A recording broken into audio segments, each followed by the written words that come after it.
esta vontade de quem me enviou, que eu não perca nenhum dos que ele me deu, mas que eu ressuscite no último dia. Aleluia, aleluia, aleluia, aleluia,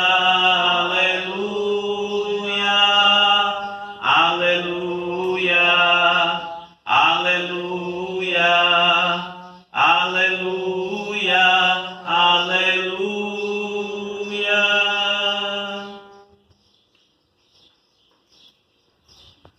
O Senhor esteja convosco. Proclamação do Evangelho de Jesus Cristo segundo Lucas. Glória a vós, Senhor.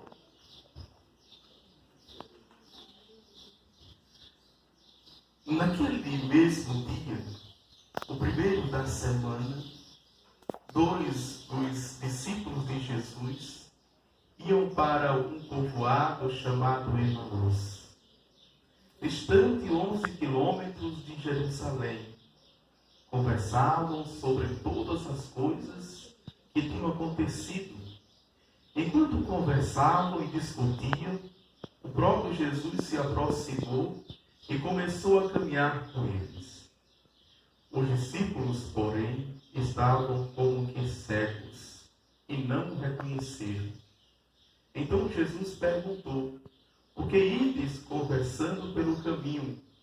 Eles pararam com o rosto triste, e um deles, chamado Cleofas, lhe disse: tu és o único peregrino em Jerusalém que não sabe o que lá aconteceu nestes últimos dias?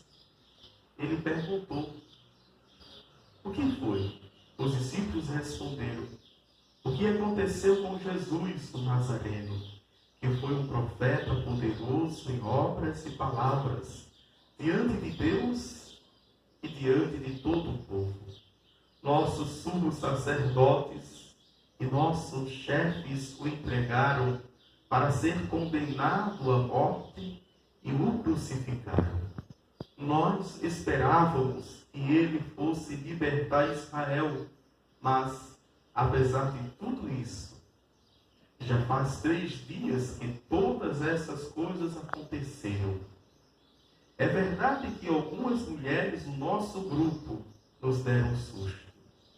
Elas foram de madrugada ao túmulo e não encontraram o corpo dele. Então voltaram dizendo que tinham visto anjos e que estes afirmaram que Jesus está vivo. Alguns dos ossos foram ao túmulo e encontraram as coisas como as mulheres tinham dito. A ele, porém, ninguém o viu. Então Jesus lhes disse: como sois sem inteligência e lentos para crer em tudo que os profetas falaram. Será que o Cristo não devia sofrer tudo isso para entrar na glória? E começando por Moisés e passando pelos profetas, explicava aos discípulos todas as passagens da Escritura que falavam a respeito dele. Quando chegaram perto do povoado para onde iam, Jesus fez de conta que ia mais adiante. Eles, porém, insistiram com Jesus, dizendo: fica conosco, pois já é tarde e a noite vem chegando. Jesus entrou para ficar com eles. Quando se sentou à mesa com eles, tomou o pão, abençoou, partiu e lhes distribuía. Nisso os olhos dos discípulos se abriram e eles reconheceram Jesus. Jesus, porém, desapareceu da frente deles. Então um disse ao outro: não estava ardendo o nosso coração quando ele nos falava pelo caminho e nos explicava as Escrituras? Naquela mesma hora, eles se levantaram e voltaram para Jerusalém, onde encontraram os 11 reunidos com os outros. E estes confirmaram: Realmente, o Senhor ressuscitou e apareceu a Simão. Então os dois contaram o que tinha acontecido no caminho e como tinham reconhecido Jesus ao partir do pão. Palavra da salvação. Glória a vós, Senhor. Queridos irmãos, nós estamos celebrando o primeiro formulário deste dia que a igreja chama de comemoração de todos os fiéis defuntos. São 3 missas hoje permitidas que nós celebramos. Eu vou celebrar 4. Questão pastoral. Eram 3, mas 31 de março pediu mais uma missa. Por ser uma vida tão afastada. Não é? Fica entre 3 cidades. Ribeirão, Escada e Siriema. Um povoado muito afastado. Pois bem, o primeiro ponto é sobre a doutrina da nossa igreja, que é um pouquinho diferente da doutrina dos cristãos protestantes, que confunde muito a nossa cabeça. Os cristãos protestantes, a partir de Lutero, eles disseram assim, que todos que morrem vão para o seio de Abraão e ficam esperando o julgamento. Todos. E o julgamento, para eles, é o capítulo 25 do Evangelho de São Mateus, que fala de julgamento, juízo final. Isso eles têm como doutrina. Jesus volta para fazer aquela separação entre as ovelhas, os cordeiros e os cabritos. E daí tem 2 destinos eternos: o inferno ou os céus. Eles não têm, né, a doutrina do purgatório, que é um lugar para nós purgar purificação. Isso confunde muito. Por quê? Porque passa para nós que a salvação, rezar pela salvação somente a partir da morte. A nossa doutrina é diferente, chamado os novícios. A gente tem que rezar para a salvação das pessoas enquanto elas estão vivas. Depois de mortas, nós não sabemos. Nós não sabemos. É a partir da morte, diz a nossa doutrina, da morte que já há o julgamento para nós. A partir da morte. E por isso que existem esses 3 lugares: o inferno, o purgatório e os céus. Quando nós morremos, há o julgamento. Infelizmente, aqueles que vão para o inferno já estão condenados e não adianta nem oração. Aqueles que vão para o purgatório e ali, não é, continua, ou se não sofreu aqui, se sofreu, continua sofrendo, que é a purificação, e que não pode fazer nada por sua salvação, e fica a mercê, aí sim, das nossas orações, para que seja amenizado o sofrimento.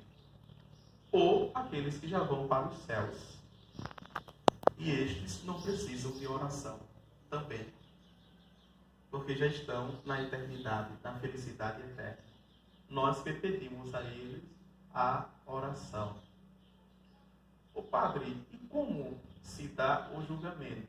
Veja, a alma que é julgada. Na volta, é o corpo que vai ser, não é, separado. Vai para o seu destino, o corpo.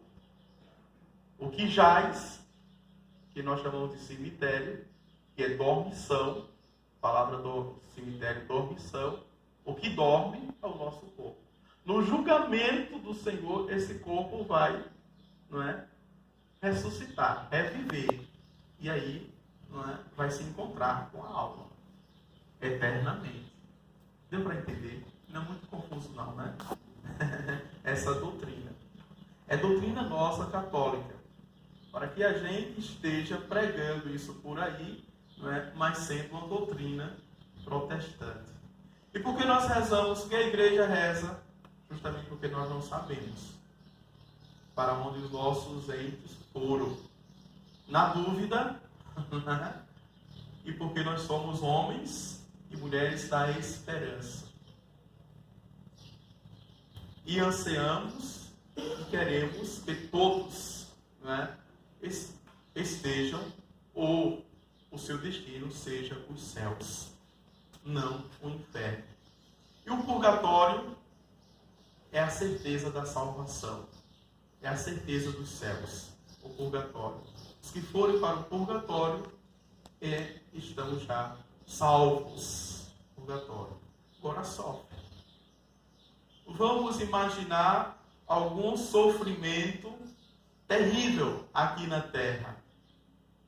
Os psiquiatras dizem que são os sofrimentos psíquicos.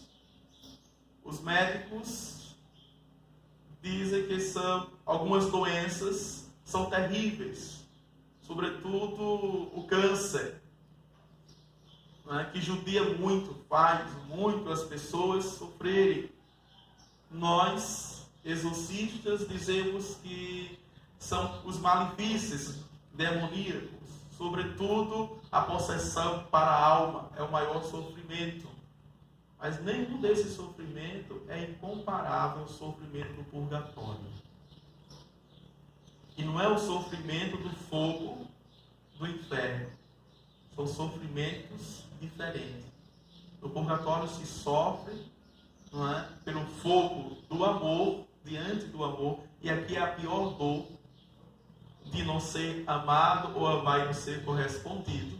Se humanamente nós sofremos, imaginemos aqueles que estão no purgatório e tendo já uma visão beatífica de tudo, de toda a vida aqui, e ver nitidamente as oportunidades que Deus concedeu de ser salvo e de amar, e que nós perdiçamos e descobrir pelo nosso egoísmo, pelas nossas más intenções, pelo nosso individualismo. Este é um sofrimento maior nosso. Contudo, meus queridos irmãos e irmãs, Deus quer salvar a todos. Por isso que Jó disse: eu sei que o meu Redentor está vivo. Diante do seu sofrimento, diante da tragédia que aconteceu sobre ele e sobre a sua família. E para Jó, se o Redentor, que o Senhor está vivo, também vai causar a vivificação na sua vida. E Jó não diz isso na perspectiva apenas humana e material. Jó diz isso na perspectiva da vida eterna. E se nós olharmos para alguns santos que procuraram com alegria a mortificação, que procuraram com alegria a renúncia e o sacrifício, portanto, a dor e o sofrimento para ganhar a vida eterna. Olhar para Jó é olhar para a nossa caminhada. Olhar para Jó é olhar para a nossa história de culpabilidade ou não. Ou sermos vítima de todo o contexto. Contudo, não perder a fé no Senhor. Contudo, não perder a esperança. Transformar essa realidade dura, cruel, em condição de salvação, de remissão. E aqui tem um outro ponto para a nossa salvação e a salvação dos outros. É oferecer a nossa mortificação, os nossos sacrifícios, as nossas renúncias por outras almas, para que de fato as suas culpas sejam diante de Deus pagas e amenizadas. Por exemplo, o dia de hoje, o que diz a nossa doutrina? Aqueles que se confessaram ou que não estejam em pecado mortal, vejam, rezar nas intenções do Santo Padre Papa Francisco, e já temos a intenção dele para cada mês, né?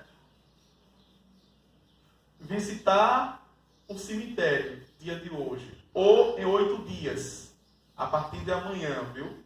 Em 8 dias, veja.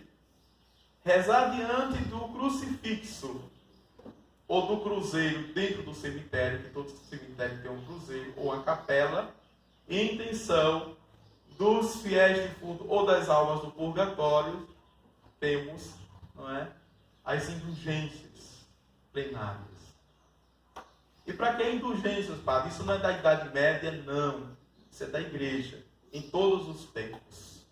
Não é? Para quê? Para pagar as nossas dívidas. Você tem a consciência do seu pecado, você se confessou, Deus perdoou, porque não existe pecado que Deus não possa perdoar. Pecado confessado é pecado perdoado, o contrário também é verdadeiro. Pecado não confessado não é pecado perdoado. Você foi, mas suas dívidas ficaram. Tem dívidas que não dá humanamente para reparar. E a igreja, que é mãe da misericórdia, ela nos propõe, nos coloca as indulgências para que sejam pagas as nossas dívidas diante de Deus. Nós temos a oportunidade hoje. Não é? E aqueles que não querem, que já são santos, graças a Deus, então aplica as almas do purgatório. Tá certo? Ou que acha que vai viver 120 anos, que já nasceu, não é? Aqueles que vão viver 120 anos, então também aplica as almas do purgatório. Meus queridos irmãos e irmãs, nós temos um bom pastor, e o Salmo nos diz. É o bom pastor que nos conduz para as águas que refrigeram a nossa vida e a nossa alma. A Ele nós confiamos a nossa vida.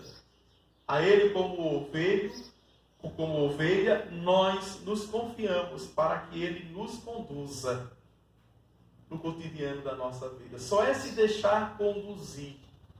Só é pertencer ao rebanho do Senhor e deixar Ele nos conduzir. Somente. Eu chamo de passividade ativa. Não é? Uma atividade passiva é deixar que o Senhor nos ame, que use a sua misericórdia, o seu amor para conosco, a nossa vida. Paulo vai usar desta mesma perspectiva de Jó. Eu sei que o meu Redentor vive quando ele diz: é em Cristo que todos reviverão. Ele é a primícia dos que morreram. Ele foi o primeiro a ressuscitar. E é a partir dele que nós temos a certeza da nossa ressurreição e a nossa esperança. Por isso que nós usamos destas 3 virtudes, da fé, da esperança, mas sobretudo do amor. O amor vamos precisar aqui para nos salvar e vamos precisar nos céus. Confiemos no Senhor. Confiemos no Senhor o que ouvimos no Evangelho. O Evangelho de São Lucas.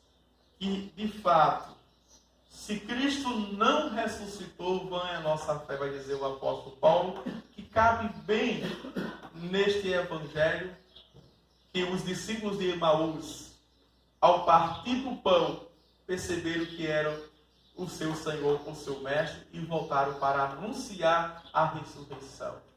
Aqui é uma concepção pós-pascal que nós celebramos. Celebrar a Eucaristia, celebrar a Santa Missa, estamos celebrando o tempo todo aquilo que somos, aquilo que seremos, e anunciamos a ressurreição de nosso Senhor Jesus Cristo, o mistério pascal.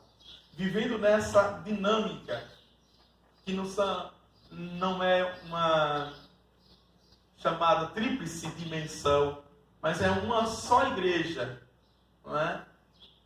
Em 3 lugares. Uma só igreja. A igreja chamada peregrina, militante, que somos nós, a igreja padecente do purgatório e a igreja triunfante nos céus. A ela nós pedimos por nós, a ela nós pedimos pela igreja, não é, padecente, que já está salva. Essa dinâmica da nossa vida, de pedir pelos mortos. A outra doutrina diz que, por isso, não adianta mais rezar, acender vela, não é? E acender vela é, uma prática bem antes de Jesus. Praticamente todas as culturas acendiam vela para o Deus verdadeiro e para os deuses falsos. Mas acendia, porque o próprio nome vem de velar. O próprio nome vem de vigiar. O próprio nome vem de permanecer na presença do Senhor. Quando eu acendo a vela, não é para a linguagem nossa. Eu vou acender a vela para fulano, para cicrano. Não, eu acendo a vela, veja, para Deus. Para Deus. Não é? Para que Ele se compadeça. Para que Ele use de misericórdia. Ao acender a vela, eu faço um pedido. E aqui, enquanto a vela está acesa, eu faço o pedido e saio. E a vela mantém o meu pedido aceso, que é luz. E a vela tem esse significado teológico de se dar, de se entregar, na medida que se dá, vai se consumindo e ao mesmo tempo é luz. Jesus disse: eu sou a luz do mundo. Para aqueles que estão em trevas. Para aqueles que entraram na escuridão da morte. Para aqueles que nós não sabemos aonde estão. E esta luz é a ressurreição. E nós temos a esperança, e por isso estamos aqui. E visitaremos hoje com muita piedade. É preciso entrar no cemitério com muita piedade, com muita reverência, com muito respeito. É preciso visitar o cemitério em outros momentos durante o ano. É preciso cuidar, não é, da sepultura, do túmulo. É preciso cuidar durante o ano. Por quê? Porque nós fazemos isso por causa de Jesus. Tudo a partir de Jesus. Não deixaram Jesus na cruz. Não jogaram Jesus no buraco, que logo por trás da cruz tinha esse buraco de jogar os mortos. Mas vejam, pediram uma sepultura, um sepulcro virgem para Jesus, que não foi usado ainda, não é? Com muita honra, com muito cuidado. E no outro dia as mulheres foram embalsamar o corpo de Jesus. Esse respeito pelos mortos não é uma adoração, mas um respeito pelo corpo que vai ressuscitar também. Esse respeito pelo nosso corpo que comunga, que é templo do Espírito Santo. Hoje são muitos temas que nós podemos refletir e meditar, não é? Diante do sepulcro, diante da memória do nosso ente querido. Eles foram, mas permanecem no nosso coração pela força motriz do amor. Louvado seja o nosso Senhor Jesus Cristo. Amém.